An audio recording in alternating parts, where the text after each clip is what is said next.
Absolutely. No, Henry, as you've been at this for a while, have you measured or have kept statistics of the outcome?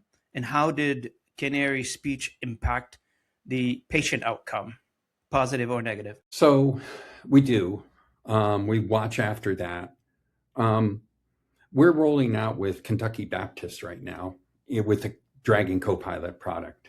And the interface into that is now been presented to many hospitals, including a few meetings in Canada. And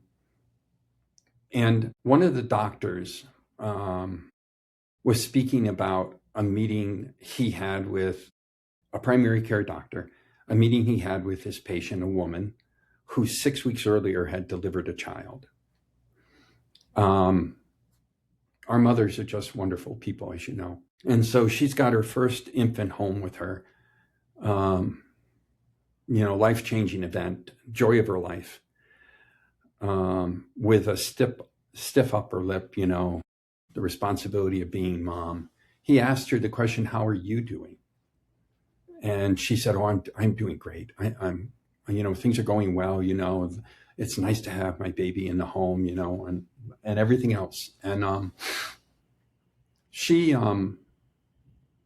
at the same time, was being assessed by Canary Speech, and her depression levels came back as high as we could measure them. And for this doctor,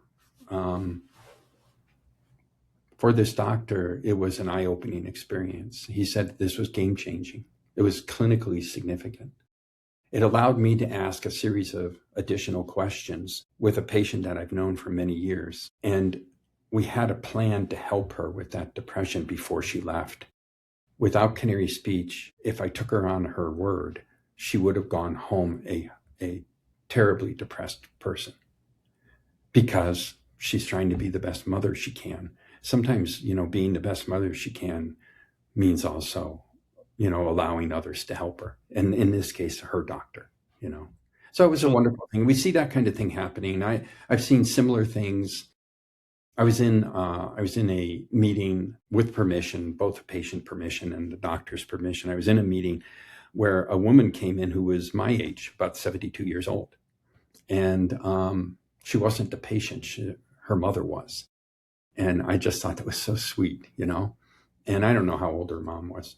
But for the very first time, and they've been doing this for 20 years together, for the very first time, her mother was measured with mild cognitive impairment, a precursor to Alzheimer's disease. Now, that's a traumatic thing for anyone to hear. But for these two individuals and their doctor, who had been their doctor for 20 years, they had a plan together. They had connected them with community resources and AARP and the Alzheimer's Association before they left. And for both of them, they were leaving a new phase of this care. But mom's in her 90s now, This was something this is just another thing.